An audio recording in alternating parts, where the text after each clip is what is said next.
कहानी की शुरुआत होती है साल 2004 से, जहां हमें एक लड़की दिखाई जाती है जिसकी आज शादी है और उसके हाथ में एक बॉक्स है और वहीं पास एक टीवी में एक न्यूज चल रही है जिसमें बताया जाता है कि अब से तुर्की में किसी को भी मौत की सजा नहीं सुनाई जाएगी। फिल्मी चिड़िया presents miracle in cell number 7, जिसकी IMDb पर रेटिंग्स है 8.2।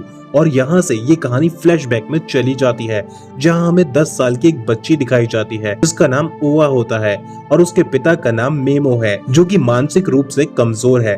पर वो अपनी बेटी ओवा को बहुत ही ज्यादा प्यार करता है और उसे वो स्कूल लेने भी जाता है, जहाँ बाकी के सारे बच्चे मेमो को देखकर उसका मजाक उड़ाते हैं और उस पर हंसते हैं। तो उनकी टीचर उन्हें ऐसा करने से रोकती है। और फिर जब ओवा अपने डैड यानी कि मेमो के साथ घर जा रही होती है, तभी उसे रास्ते में एक शॉप पर लगा एक बैग दिखाई देता है जो कि उसे बहुत ही ज्यादा पसंद आता है।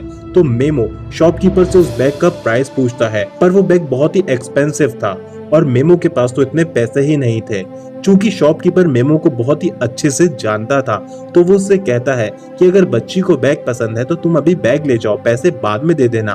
पर मेमो एक ईमानदार इंसान है और वो जो कुछ भी अपनी बेटी के लिए खरीदता है उसे वो सही ढंग से खरीदना चाहता है। जिसके बाद मेमो शॉपकीपर से ये कहकर वापस घर आ जाता है कि वो जल्दी पैसे का बंदोबस्त करके आएगा, तब तक ये बैग वो संभाल कर रखे। और फिर घर आकर ओवा अपनी दादी, जिनका नाम फातिमा है, उनसे पूछती है कि सब डैड का मजाक क्यों उड़ाते हैं और डैड साधारण लोगों जैसे क्यों नहीं है। तो ओवा की दादी उसे बताती है कि उसके डैड यानी कि मेमो एक बहुत ही नेक दिल इंसान है और वो दिखने में जरूर बड़ा है, लेकिन उसका दिमाग अब भी तुम्हारे ही जितना है, यानी कि एक 10 साल के बच्चे के बराबर ही है। और फिर ये बात सुनकर तो ओवा बहुत ही ज्यादा खुश हो जाती है, क्योंकि ओवा को उसकी माँ के गुजर जाने के बाद हमेशा से उसकी उम्र का एक दोस्त या भाई चाहिए था, पर अब उसकी उम्र का वो दोस्त उसके डैड में ही उसे मिल गया है। जिसके बाद एक दिन उनके शहर में फौजियों की एक नेशनल परेड होती है, जिसमें जाके मेमो एप्पल बेचता है और वहां उसके सारे एप्पल बिक भी जाते हैं और उसके पास अब इतने पैसे इकट्ठे हो जाते हैं कि वो ओवा के लिए वो बैग ले सके। मगर जब वो बैग को लेने के लिए उस शॉप पर वापस जाते हैं तो वो देखते हैं कि वो बैग कोई खरीद रहा था और उन्होंने वो बैग लेने में थोड़ी सी देर कर दी। और जिसने वो बैग खरीदा था वो वहाँ की आर्मी का मेजर जनरल था, जो कि आर्मी का एक बहुत बड़ा पद होता है। और उस मेजर ने ये बैग उसकी बेटी के लिए खरीदा था। तो मेमो उस मेजर से रिक्वेस्ट करता है कि वो बैग उसे दे दे और वो उस बैग के पैसे भी मेजर को देने लगता है। पर मेजर को मेमो के इस तरह से पीछे पड़ने से काफी गुस्सा आ जाता है और वो मेमो को खींचकर वहीं थप्पड़ मार देता है और वहाँ से चले जाता है। अब जब मेमो और ओवा वापस घर आते हैं तो ओवा को दिखाया जाता है, जिससे इस बात का बहुत दुख होता है कि उसके डैड को किसी ने मारा। जिसके बाद सीन बदलता है और बताया जाता है कि मेमो अपनी बकरियां पास की पहाड़ियों पर चरा रहा होता है और वहीं वो आर्मी का मेजर और उसके कुछ रईस दोस्त और उनकी फैमिली पार्टी कर रहे होते हैं और उन्हीं लोगों के कुछ बच्चे जाकर अब मेमो को तंग करने लगते हैं। तभी वहाँ पर मेजर की वो बेटी आ जाती है, जिसके लिए मेजर ने वो बैग खरीदा था, और वो उन बच्चों को मेमो को परेशान करने से भी रोकती है। जिसके बाद वो सारे बच्चे वहाँ से चले जाते हैं जो मेमो को तंग कर रहे थे। और अब मेजर की बेटी मेमो को कहती है कि वो एक अच्छा इंसान है और उसे इस बात का काफी बुरा लगा था कि उसके डैड ने उसे मारा था। और वो ये भी कहती है कि वो जानती है कि उसे ये बैग चाहिए। और फिर वो मेमो को कहती है कि अगर तुम मेरे साथ खेलोगे तो मैं ये तुम्हें बैग दे दूंगी। और मेमो इस बात पर राजी हो जाता है। पर खेल खेल में ही मेजर की लड़की का पैर फिसल जाता है और वो चट्टान से नीचे पानी में जाके गिर पड़ती है। और ये देखते ही मेमो भी तुरंत पानी में कूद जाता है उसे बचाने के लिए। पर अफसोस कि मेमो उस लड़की को नहीं बचा पाता है और वो मर जाती है। और तभी अपनी बेटी को ढूंढते हुए वो मेजर और उसके साथ के सारे लोग भी वहां आ जाते हैं, जिन्हें यही लगता है कि मेमो ने ही उनकी लड़की को मारा है। और फिर वो लोग गुस्से में मेमो को पकड़ लेते हैं और फिर बताया जाता है कि मेमो को मेजर की बेटी के कत्ल के जुर्म में जेल भेजा जा रहा है। और जैसे ही इस बात का पता मेमो की माँ फातिमा को चलता है तो वो ओवा को भी लेकर जेल के बाहर आकर मेमो से मिलने को कहती है, पर मेमो से उन्हें नहीं मिलाया जाता है। और अब बताया जाता है कि मेमो को वो लोग जेल भेज रहे थे। तभी ओवा उनकी गाड़ी के सामने आ जाती है और गाड़ी को रोक देती है, पर वहां के सिपाही ओवा को वहां से हटा देते हैं। पर तभी मेमो चिल्लाता है और ओवा को कहता है कि एक आंख वाले शैतान के पास जाओ तुम। दरअसल मेमो और ओवा एक आंख वाला शैतान पहाड़ी पर बने एक पुराने खंडर को कहते थे, जहां बकरियां चराते समय मेमो ने एक आदमी को देखा था जो इस बात का गवाह है और उसने ये भी देखा है कि मेमो ने उस बच्ची को नहीं मारा है। और अब बताया जाता है कि मेमो कुछ नए कैदियों के साथ जेल पहुंच चुका है और यहाँ उसको सेल नंबर 7 में रखा जाता है, जिसमें कुछ और भी कैदी हैं, जिनमें से एक फारूक है जिसकी जेल में बहुत चलती है और वो सभी कैदियों का लीडर भी है और वो जेल में जुगाड़ से कुछ भी मंगा सकता है। और फारूक उनकी सेल में सिर्फ यूसुफ की बात सुनता है, क्योंकि यूसुफ वहाँ का सबसे पुराना कैदी है जिसे जेल में सब जानते हैं और सब उसकी इज्जत करते हैं। और साथ ही उनकी सेल में हाजी नाम का एक कैदी भी होता है जो सबको धर्मो कर्म की अच्छी अच्छी बातें बताया करता है। लेकिन वहाँ पर सभी मेमो को एक बच्चे का कातिल समझते हैं और उसे बहुत मारते पीटते भी है। और एक बार तो वो मेमो को इस कदर मारते हैं कि उसकी जान जाते जाते ही बचती है। और इस बात का पता जैसे ही मेजर को चलता है तो वो सबको डांटता है और कहता है कि वो मेरा गुनहगार है और मैं चाहता हूँ कि उसे फांसी की सजा हो, ना कि वो ऐसी आसान मौत मरे। इसीलिए अब मेमो के साथ ही सारे कैदियों को जेलर समझा देता है कि कोई भी अगर मेमो को हाथ भी लगाएगा तो उसका अंजाम बहुत बुरा होगा। और फिर उसके बाद कोई भी मेमो को टच भी नहीं करता है, पर वहाँ उसके साथ कोई भी अच्छा व्यवहार भी नहीं करता है। वहीं दूसरी ओर बताया जाता है कि ओवा एक आंख वाले शैतान यानी कि उस खंडर में जाती है जहाँ जाने को मेमो ने कहा था। और वहीं पे ओवा को एक सैनिक बैठा नजर आता है। दरअसल ये सैनिक फौज से भागा हुआ एक सैनिक है जो भागकर इस खंडर में जाकर पिछले कई दिनों से छुपा हुआ था। और वो ओवा को बताता है कि उसके डैड बेकसूर हैं और उसने देखा था कि मेजर की लड़की की मौत उसका पैर फिसलने से हुई है, ना कि उसे मेमो ने मारा है। और ये बात सुनकर ओवा बहुत खुश हो जाती है और फिर वो अपनी दादी को लेने जाती है। पर जब वो दादी के साथ वापस लौटती है तो वो देखते हैं कि वहाँ पर से वो सैनिक अब जा चुका था। जेल में दूसरी तरफ सब कैदी मेमो से नफरत करते हैं और उसकी हरकतों को देखकर सब यही कहते हैं कि इसे जेल में नहीं बल्कि पागल खाने भेज देना चाहिए था। पर मेमो यहाँ पर भी काफी खुश था और वो एक दिन अपने घर भेजने के लिए एक चिट्ठी लिखता है, पर वो चिट्ठी कहीं भेजी नहीं जाती और वो चिट्ठी वहीं पर फाड़ दी जाती है। जिसके बाद बताया जाता है कि मेमो की बेटी यानी कि ओवा ने स्कूल जाना बंद कर दिया है और अब वो रोज उसी खंडर के बाहर ही बैठकर दोबारा उस सैनिक के वापस आने का इंतजार करती रहती है। और इसीलिए अब ओवा की दादी ये बात ओवा की टीचर को बताती है और उसे ओवा के पास लेकर आती है। और फिर टीचर उसे समझाती है और उसे प्रॉमिस करती है कि अगर वो स्कूल आएगी तो फिर वो उसे उसके डैड से मिलवाने के लिए लेकर जाएगी। और ये बात सुनकर ओवा बहुत ज्यादा खुश हो जाती है और फिर वो स्कूल जाने के लिए भी तैयार हो जाती है। जिसके बाद अगले सीन में बताया जाता है कि मेमो को कोर्ट में ले जाया जाता है जहां उसे दोषी करार दे दिया जाता है और उसे फांसी की सजा सुनाई जाती है। और यहाँ पर हमें एक बात समझ आती है कि ये दुनिया सिर्फ पैसे, ताकत और रसूखदार लोगों की है, जहां मेमो जैसे आम लोगों की कोई बखत नहीं है। और वहीं दूसरी तरफ मेजर जैसे बड़े लोग वो अपनी ताकत का गलत इस्तेमाल करते हैं और फिर भी उन्हीं की हर जगह सुनवाई होती है, क्योंकि वो रईस और बड़े पदाधिकारी है। और ये सब देखकर मेमो की माँ भी वहीं पर टूट जाती है और रोने लगती है। जिसके बाद टीचर और उनकी दादी ओवा को लेकर उसके डैड से मिलवाने जाते हैं, पर उन्हें बाहर से ही भगा दिया जाता है और किसी को भी मेमो से मिलने तक नहीं दिया जाता है। मगर तभी वहां से ओवा कहीं गायब हो जाती है और सब उसे ढूंढने लगते हैं। और बताया जाता है कि ओवा जेल के चारों तरफ अपने डैड का नाम पुकारते हुए घूम रही है, इसी उम्मीद में कि शायद उसके डैड उसकी आवाज सुन ले। पर जेल की कई फीट ऊंची दीवारों के आगे आवाज जा पाना नामुमकिन था। पर फिर भी ओवा और उसके डैड का रिश्ता इतना मजबूत है कि ये आवाज मेमो सुन लेता है और भागकर वो दीवार के पास आता है और अपनी बेटी से बात करने लग जाता है। पर तभी कुछ सिपाही ओवा को वहाँ से ले जाते हैं और दूसरी तरफ मेमो को भी गार्ड्स पकड़ लेते हैं और उन्हें ऐसा लगता है कि मेमो वहाँ से भागने की कोशिश कर रहा था।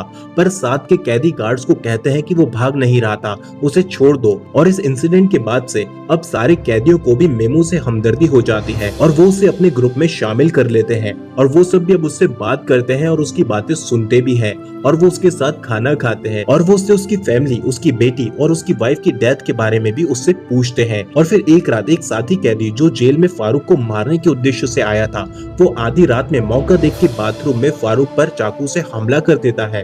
पर उसी वक्त वहाँ पर मेमो आ जाता है और वो आदमी को पकड़ लेता है और इसी झड़प में वो चाकू मेमो को लग जाता है, जिसके बाद तुरंत उसे हॉस्पिटल ले जाया जाता है जहाँ उसकी जान बचा ली जाती है। पर दूसरी तरफ अब फारूक, जिसकी मेमो ने उस आदमी से जान बचाई थी, वो मेमो के लिए कुछ करना चाहता था और इसीलिए वो फैसला करता है कि वो मेमो को उसकी बेटी ओवा से मिलवाएगा। जिसके बाद वो अपनी वाइफ को मिलने बुलवाता है ओवा को लेके, ताकि वो लोग ओवा को उनकी बच्ची समझे और अंदर आने दे। और इसी मीटिंग के दौरान ही जब फारूक अपनी वाइफ से मिल रहा होता है, तभी वो चुपके से ओवा को छिपाकर सेल के अंदर भिजवा देता है, जहां ओवा और उसके डैड एक दूसरे से मिलके काफी खुश होते हैं। और ओवा अपने डैड को ये भी बताती है कि वो जो सैनिक उस खंडर में था उसने सब देखा था और उसने उसे बताया था कि मेमो बेकसूर है और वो लड़की पैर फिसलने की वजह से पानी में गिर गई थी और मर गई थी। और ओवा की ये बात सुनकर तो वहाँ मौजूद सारे कैदी हैरान रह जाते हैं, क्योंकि वो लोग मेमो को एक बच्ची का कातिल समझकर उसके साथ बहुत ज्यादा बदसलूकी करा करते थे। और ये बात जानकर सब लोग वहाँ पर अफसोस करते हैं कि उन्होंने मेमो को पहले क्यों नहीं समझा।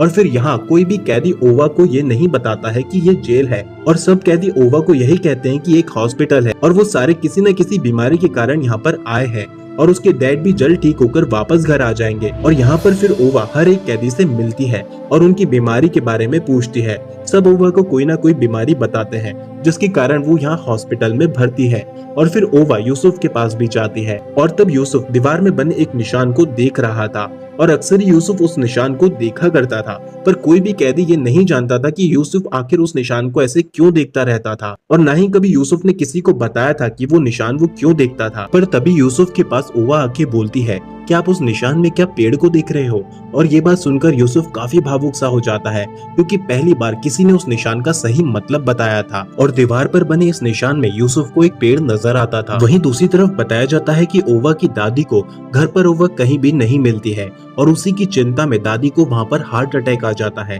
और वो वहीं फर्श पर गिरकर ही अपना दम तोड़ देती है। और वापस से हमें जेल का सीन दिखाया जाता है, जहाँ सेल में जेल का वार्डन आ जाता है। दरअसल इस बारे में उसे पता चल चुका था कि वहाँ पर ओवा आई हुई है और तभी मेमो इशारे से बता देता है कि ओवा वहाँ पर बेड के नीचे छिपी हुई है। और ये जानकर वार्डन सब पर बहुत गुस्सा होता है, जिसके बाद सब कैदी वार्डन को समझाते हैं कि मेमो बेकसूर है और उसका सबूत भी है, जो कि एक फौजी जो पहाड़ी के टीले पर उस समय मौजूद था, जिसने ये सब कुछ देखा था।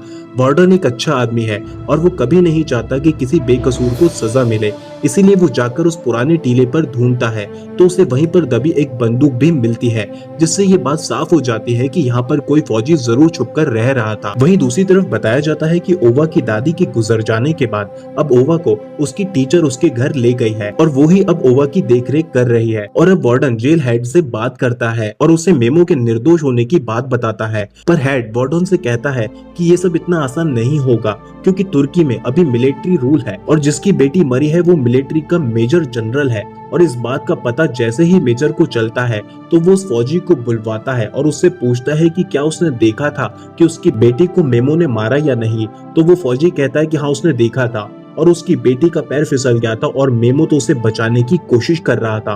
और ये बात सुनते ही मेजर उस फौजी को वहीं गोली मार देता है और मेमो की बेगुनाही का वो एकमात्र सबूत भी खत्म कर देता है, जिसका मतलब ये था कि मेजर किसी भी हाल में मेमो को छोड़ने वाला नहीं था। दूसरी तरफ जेल में बताया जाता है कि अब वार्डन खुद ही अक्सर ओवा को उसके डैड के पास सेल में मिलने जाने देता है और सेल में सबसे ओवा की दोस्ती हो चुकी है और सब अब ओवा के साथ खेलते और मस्ती करते हैं। पर तभी ओवा अपने डैड को दादी के गुजरने की बात भी बताती है, जिस पर पूरी सेल में सन्नाटा सा छा जाता है और मेमो भी एक कोने में जाकर बहुत रोता है। वहीं यूसुफ भी ओवा को जब भी देखता है तो उसे उसमें उसकी बेटी नजर आती है और अब बताया जाता है कि यूसुफ की एक बेटी थी जो ओवा जितनी ही बड़ी थी, पर वो अब इस दुनिया में नहीं है और यूसुफ ने उसकी बेटी को एक पेड़ के नीचे गड़ाया था और वो अक्सर ये दीवार में बने उस निशान में उसी पेड़ को देखा करता था।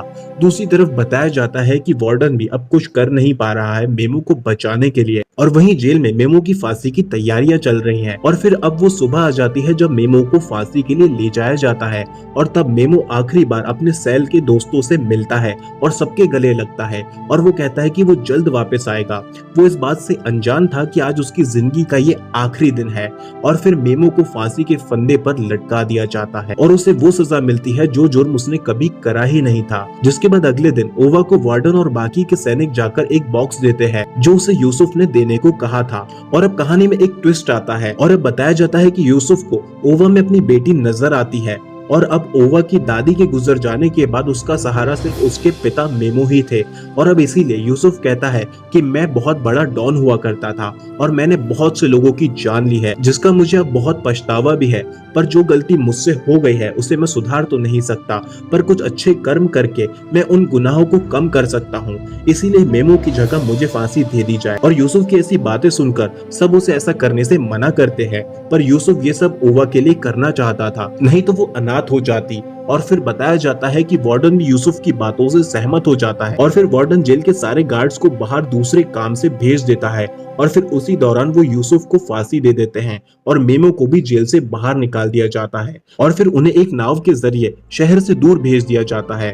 जिसके बाद वापस से कहानी प्रेजेंट में आती है जहां पर ओवा को एक बार फिर दिखाया जाता है जो उसी बॉक्स को देखकर ये सारी कहानी और यूसुफ को याद कर रही थी जिसने अपनी जिंदगी देकर ओवा को एक नई जिंदगी दे दी थी और यहीं पर ये कहानी एंड हो जाती है। उम्मीद करते हैं आपको ये कहानी पसंद आई होगी। ऐसी ही और भी कहानियां देखने के लिए चैनल को सब्सक्राइब जरूर से कर ले और बेल नोटिफिकेशन को भी ऑन कर ले ताकि आप कोई भी वीडियो मिस ना करें।